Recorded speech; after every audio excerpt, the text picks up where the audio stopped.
All right, welcome everyone to the Eve Growing Concepts. I'll try to narrate while this video is playing, but today we're going to open up a fermenting bin that's full of my number twos. And this is how I go to the bathroom in this 3-gallon bucket. It's perfect for camping or boating, or it's definitely a survival technique.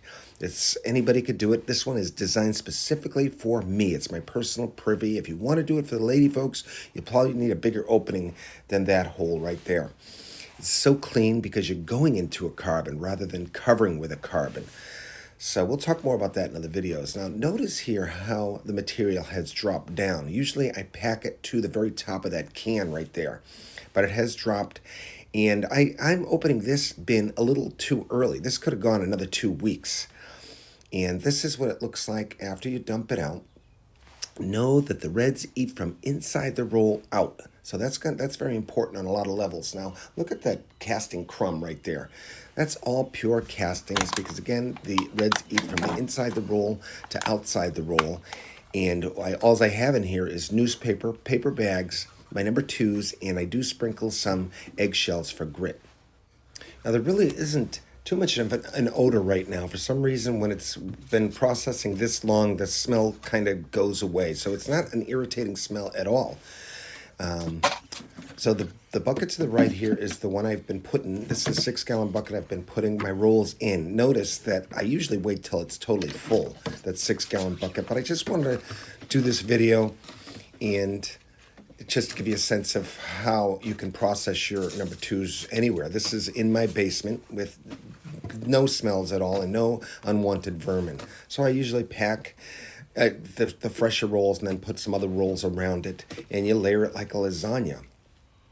And the moisture from your outputs is enough for these worms.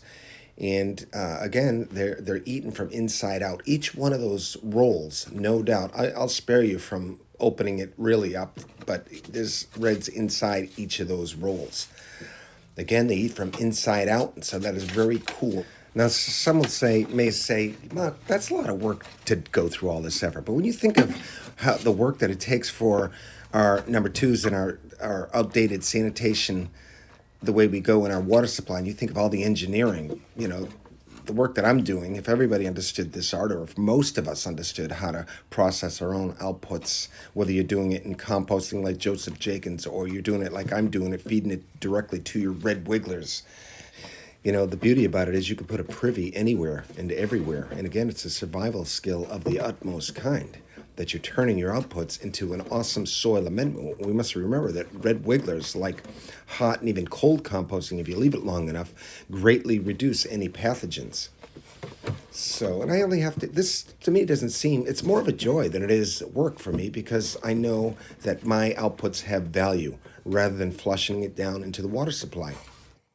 So my twos get fed to my reds like this. It's in my fermenting system, and my ones get saved and they go to my CBCB, where I get some very high temperatures from that nitrogen that's from our number one. So for me, our outputs have immense value. I think if the world's people understood this, there'd be far less mess in the world. I think of India, where all the children are going defecating outside their homes. Again, you could literally put a privy. Everybody could have their own personal privy. There's so much carbon being thrown away, and you can have it in your house rather than having your children go out into the open air where everybody can see them. So granted, it seems strange here in America to have a guy like me who could easily go into the bathrooms, but I've been doing this for many, many years, and for me, it holds a lot of possibilities on so many levels.